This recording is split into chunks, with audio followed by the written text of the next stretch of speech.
Bonsoir à toutes et à tous, ravi de vous retrouver donc pour le débrief de la Marathon Race. C'était la dernière étape donc des Prix d'Amérique Races The Turf qui vient de se courir aujourd'hui et qui a vu la victoire surprise de étonnant Anthony Barrier pour l'entraînement de Richard Westerink.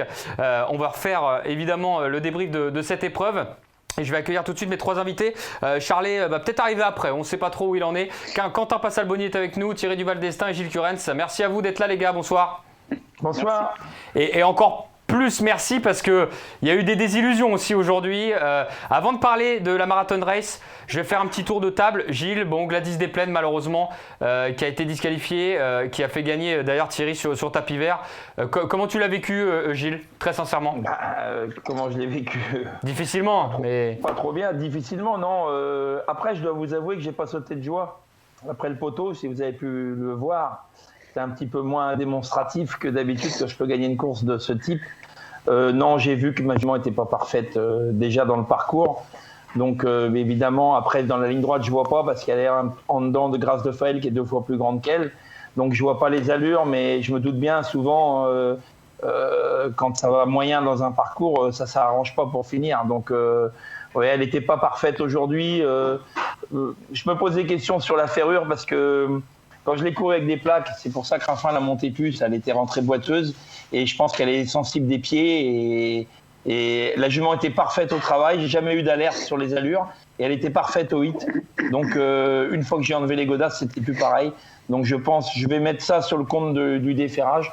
Donc de toute façon, elle va partir se reposer, on la reverra que dans le printemps et puis voilà. Bien évidemment, je suis déçu sur le coup, mais bon de toute façon, la jument n'est pas aux allures, donc point final. Merci Gilles pour ta franchise. En tout cas, elle a fait quand même une grande performance quoi qu'il en soit parce qu'elle est teigneuse. Hein. Elle fait 1m52 au garrot là et elle est vraiment incroyable de repartir comme ça. Alors c'est pas payé aujourd'hui, mais c'est bien tes sports Gilles, on te remercie là-dessus. Ça a profité à Thierry, je vais aller voir Thierry. Toi t'es montagne russe aujourd'hui avec Grace de Faël, effectivement tu as gagné sur tapis vert et derrière disqualifié de la 2e place avec Flamme du Goutier. Ouais, quand Grace de Faël, elle était mieux ces derniers temps. Hein, elle était beaucoup mieux que la dernière fois. Bon, j'ai suivi la jument Gilles tout le temps, on a suivi. Hein. Et puis après, voilà, on gagne sur tapis vert. Bon, c'est moins héroïque de gagner sur tapis vert qu'à la normale, évidemment, c'est pas pareil. Hein. Et puis, Flamme, elle était fatiguée un peu. Voilà, elle se ressent d'un meeting assez chargé quand même.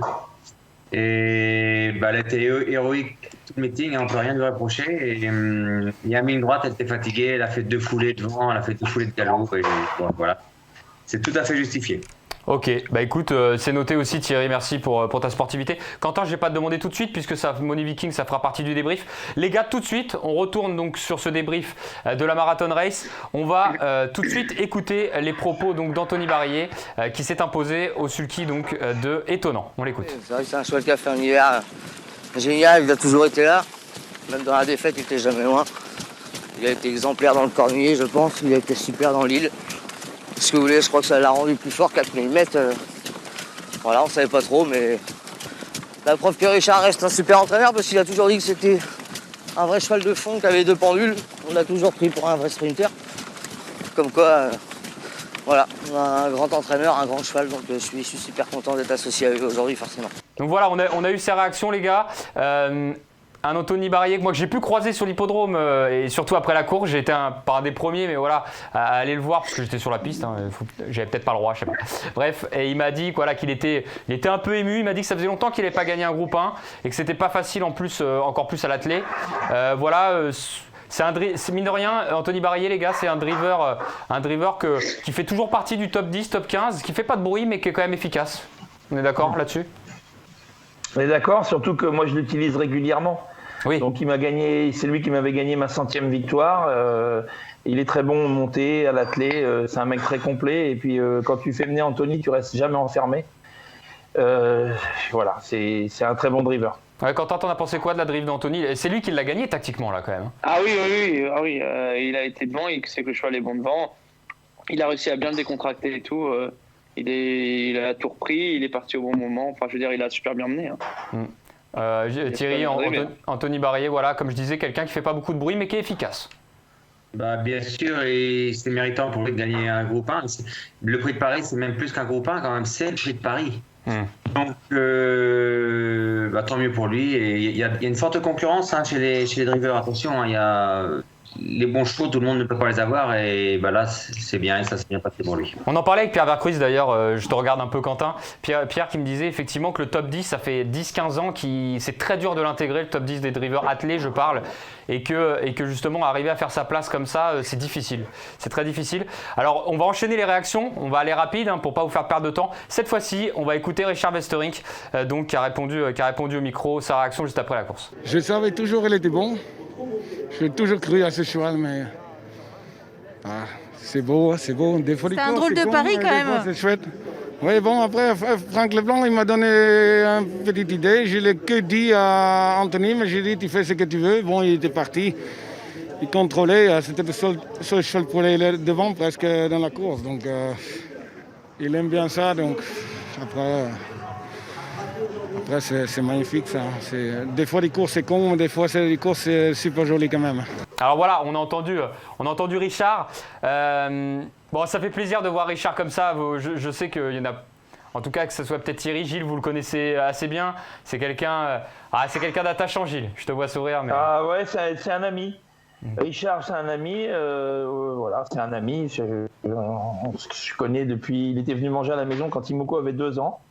Un soir du réveillon, et puis je le connaissais pas, mais c'était pour pas le laisser tout seul à Vincennes. Et c'est un homme super, très attachant. Il m'a reçu chez lui comme un roi. C'est un gars formidable. C'est vraiment un bon mec. On va accueillir Charlet qui vient d'arriver. Salut Charlet. Bonjour tout le monde. Donc Charlet qui vient d'arriver, vous l'avez compris.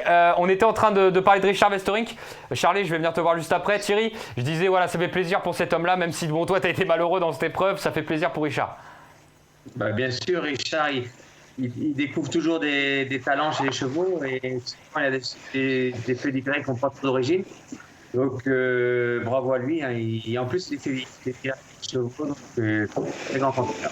Ouais, il disait que Étonnant d'ailleurs était quasiment rempli là au niveau des saillies. Justement, il avait quasiment rempli, donc on lui fait confiance, c'est un fils de Timoko. Quentin, Richard, on l'a croisé, c'est un bon vivant. Quentin, tu le connais un petit peu, Richard? Moi je le connais juste professionnellement. Oui. Mais après je sais qu'on m'a dit que c'était un bon vivant. Mais professionnellement, il est admirable, tout ce qu'il a fait à l'étranger, en France. Et des chevaux montés, attelés, il fait tout. Il est assez bon de ce côté-là. Charlie, je vais venir te voir. Ça s'est passé comment en fait ton dimanche là, Charlie, au niveau de tes pensionnaires? Ça s'est bien passé. 2 gagnants et un pas là. D'accord. Donc ceux que tu avais donnés dans le débat, ils sont à l'arrivée? Je sais plus ce que j'avais donné, mais du coup, sûrement. Ouais, tu dois pas être loin d'être à l'arrivée. Charlie, tu connais bien un peu, que ce soit Anthony Barrière et Richard Westering. On parlait d'eux là juste avant de montrer la course. C'est des professionnels que tu connais un peu? Je les connais pas personnellement bien. Après, professionnellement, oui, je les connais bien. Évidemment. Et c'est des gens de métier, on l'a encore vu aujourd'hui. Ils étaient très confiants et ils avaient des raisons de l'être. Finalement, moi, je l'avais pas gardé dans mon quintet, mais une belle erreur de ma part encore. C'est pas grave. Et non, c'était impressionnant. Au moins, t'es honnête là-dessus, mais je pense que sur ce coup-là, il n'y a pas à avoir de remords ou de regrets. Ça a été vraiment tactique. D'ailleurs, on va rentrer tout de suite dans le vif du sujet, les gars. On va diffuser la course au moment où je vous parle. On va remettre donc ces 4150 mètres qui ont été gagnés par Étonnant en 14-7 au niveau du chrono. Et je le disais, c'est une course tactique, les gars. On va la vivre en même temps, tout simplement parce que Étonnant va prendre le départ tout à l'extérieur. Il avait le numéro 7. Finalement, les favoris vont se retrouver au moment de se placer. Donc, on a fait la volte. Au moment de se placer, on retrouve Davidson Dupont, on retrouve Bayakeno, on retrouve Delia Dupomro à mi-peloton. Flamme du Goutier était pas mal. Théo s'est bien placé dès le début. Et on a eu Violetto Jet qui était dans les débuts et Moni Viking. Tiens, je vais aller voir toi, Quentin. Quand tu as vu Moni Viking tout de suite avoir le dos d'Étonnant, est-ce que tu t'es dit, voilà, c'est le bon dos là? Au départ, quand j'ai vu Pierre aller à la corde, j'étais un peu inquiet. Et après, quand j'ai vu qu'Étonnant prenait la tête et que Chica était à 2, j'ai dit, ça va jamais bouger. Et je pense que les autres qui n'ont pas démarré se sont peut-être dit qu'il allait avoir beaucoup de relais avant le coup. Mais là, non, quand Étonnant est allé devant avec le bonnet comme ça, j'ai dit ça va rester comme ça. Jusqu'au moins mi-montée. Ouais, et Étonnant, il a été jusqu'au poteau. Comme un crack. Ouais, pour le coup, ça t'a bien emmené au niveau de Moni Viking. Ouais. Et finalement, Chica Jude qui a été remis dans le dos. Après, finalement, il y a Tony Joe qui est passé à la corde et Chica Jude s'est retrouvé né au vent. À ce moment-là, Thierry, je remue le couteau dans la plaie, excuse-moi, on va reparler de Flamme. Mais Flamme du Goutier est bien placée à ce moment-là. Finalement, elle est dans le wagon de 2. aller en troisième niveau derrière Chica et derrière Violetto. Tu te sens bien là quand tu vois la course? Ouais, on était pas mal. Après, les d'autres qui étaient devant Théo, c'était pas forcément. Enfin, ça allait craquer à un moment donné. Chez Kajou, des Violetted Jet, ça allait craquer. Donc, du coup, il est sorti. Puis bon, ça a fait avancer un petit peu la course. Après, non, il s'est bien débrouillé. Et non, j'ai rien à reprocher à Théo ni à la jument. Donc là, on est à la sortie du premier tournant. On a Hardtime, le numéro 1, qui n'avait pas de chance, qui fait une faute, donc on en enlève un. Et là c'est dur parce que là, on a deux wagons et il se passe plus rien. Étonnant qui régule l'allure. Anthony Barrier l'a dit, il a dû se battre un petit peu avec le cheval pendant 2 km quand même pour le réguler. C'est pas facile ça, Gilles, quand tu as des chevaux qui tirent comme ça. Ouais, je me demande même s'il ne faudrait pas changer la distance de Sprint Paris, parce que finalement tous les ans c'est la même, c'est un tour de chauffe et puis voilà. Donc après c'est juste une question que je me pose dans ma tête.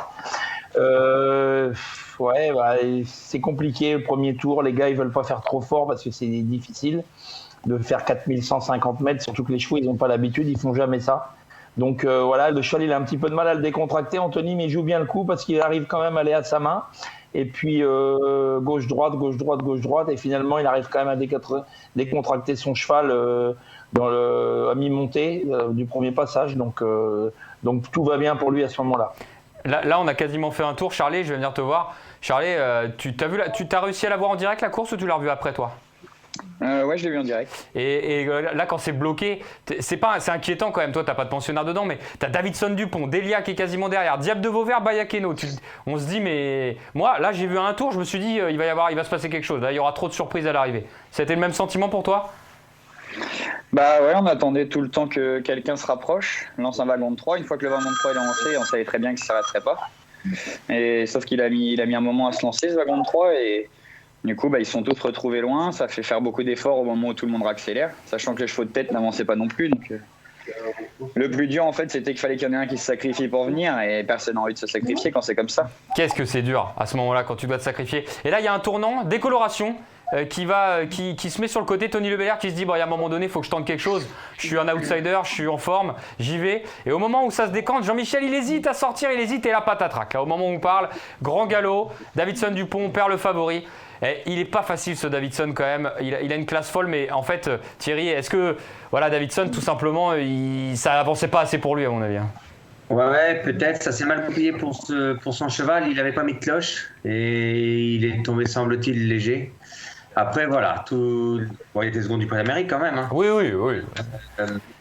Son meeting, ça s'est mal goupillé, il n'était pas dans les bons coups, et ça arrive des fois.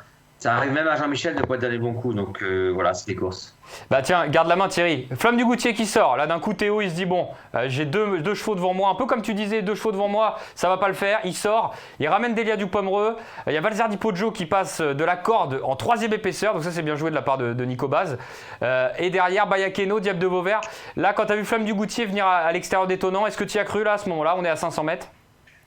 Pas plus que ça, hein. Je voyais qu'elle venait bien. Après, dans le tournant, je ne savais pas si elle commençait à avoir moins de gaz ou si c'était Eric Raffin qui se couchait sur elle. Et en fin de compte, c'était la jument d'Eric qui se couchait sur Flamme et aussi sur Money Viking. Mais bon, voilà, ligne droite, elle a fait 2 foulées de galop et après la messe était dite. Money Viking sollicité là dans la ligne droite avant l'entrée. Quentin, tu n'y as pas cru pour la victoire, c'était dur. Hein. Bah oui, non, c'était dur. Il a qu'un train, Money Viking, il n'a pas de changement de vitesse. Et si tu regardes les temps de passage, ils sont jusqu'à dans la descente, ils étaient en 22, 23 et ils ont fait juste le dernier kill et d'un coup comme ça, il ne sait pas faire. Là, on vient de voir passer le poteau, les gars. L'énorme note, c'est quand même Diable de Vauvert. Je ne sais pas si vous visualisez un peu. Gilles, je vais venir te voir. Enfin, Diable, là, je le vois, il est dernier à 500 mètres quand même. Oui, ça s'est mal goupillé parce que Diable de Vauvert, en bas de la descente, il est dans le dos à Davidson Dupont. Ah ouais. Il est malheureux au moment de la faute de Davidson Dupont. Il perd sa place, il se retrouve derrière Bayakeno. Bayakeno qui avait un petit peu de mal en haut de la côte. Il est obligé de venir et le cheval, il fait vraiment une super ligne droite. Gabi était foudrage après la course parce qu'il avait perdu sa place et bien évidemment, s'il avait gardé sa place, il avait les bons dos. Et c'est évident que vu sa ligne droite, c'était lui qui aurait gagné. Donc le cheval fait une super performance et il a montré qu'il était capable de gagner un groupe 1. C'est un très grand cheval. Donc je l'ai dit, Flamme du Goutier disqualifié, on a donc le vainqueur étonnant, on a la cote de 60 € quand même, Diable de Vauvert deuxième, Money Viking donc t'es troisième, Quentin, satisfait de cette performance j'imagine quand même? Oui, bon, je sais pas, Pierre il dit qu'on aurait peut-être quand Eric il se couche dans le tournant, et les roues à Théo elles viennent taper son jarret, et il perd une longueur et demie, et c'est un cheval, il s'éjette tellement, il a tellement pas de vitesse, que l'arrêter comme ça lui fait perdre quelques longueurs, quoi. On n'a pas beaucoup parlé d'Elia Dupomereux, les gars. Justement, on a une interview d'Éric Raffin qui a gagné une autre épreuve avec Epson d'Airfray. On va tout de suite écouter Éric Raffin qui a parlé d'Elia Dupomereux. On l'écoute tout de suite. Il va nous dire pourquoi il voit cette contre-performance. La course, disons que voilà, je suis parti sans brûler. Derrière Flamme du Goutier. Au kilomètre, Théo il y va, je le suis. Et en abordant les tournants, j'ai dit j'ai plus de gaz. Tout simplement, je pense que c'est pas une jument de ces courses-là. Même si elle tire pas, c'est une jument qui reste assez anxieuse. Et malheureusement, le prix de Paris, ça lui a jamais réussi. Donc je pense que l'année prochaine, il faudra pas courir le prix de Paris. Voilà, on a entendu Éric Raffin. Vous l'avez compris, pour lui, trop long, beaucoup trop long. Il a dit à l'avenir, enfin, ce sera peut-être pas lui le pilote, il va avoir FaceTime Bourbon. Il disait, faut pas qu'elle court un prix de Paris, puisque c'est trop long pour elle. Charlet, tu as été déçu d'Elia ou tu comprends l'analyse quand même d'Éric? Oui, je comprends bien son analyse. Après, j'étais déçu quand même sur le coup parce que je la pensais capable de tenir, vu que c'est pas une jument qui tire dans le parcours, elle aspire souvent plutôt bien. Maintenant, elle s'adapte pas. Donc, même si après le coup, j'étais un peu déçu, c'est totalement compréhensible qu'elle s'est pas adaptée à la distance. Baya Keno, je vais revenir rapidement sur elle. Bon, il n'y a pas grand-chose à dire, elle s'est retrouvée loin. C'est peut-être pas son sport comme ça de changer de vitesse d'un coup. Enfin voilà, Thierry, Baya, elle finit quand même 7ème. Elle est toujours dans l'argent, on va dire ça comme ça. Mais dans l'argent, là c'était le petit argent pour le coup. Ouais, c'est possible aussi qu'elle soit comme Flamme, qu'elle soit un peu fatiguée par son métier. On peut les excuser, ces juments-là. Ouais, c'est vrai. Non, c'est vrai. Après les autres, je regarde ma fiche évidemment, mais les disqualifiés, décoloration, ont été disqualifiés. Valzerdi Poggio, on a Violetto Jet, Flamme, Davidson. Bon voilà, on a fait quasiment le peloton. Qu'est-ce qu'on peut retenir, les gars, parce que là c'est le dernier œil des pros d'ailleurs de ce prix d'Amérique Race is the Turf. Voilà, pour vous, quel était le cheval? Tiens, j'ai une question intéressante peut-être, mais quel a été le cheval du meeting d'hiver pour vous? On peut être chauvin aussi, on peut dire Flamme du Goutier du côté de Thierry, évidemment. Mais quel est le cheval qui vous a le plus marqué? Même si ce meeting d'hiver n'est pas terminé, il reste le sélection à venir. Mais voilà, jusqu'à là, tiens, je vais aller voir Gilles.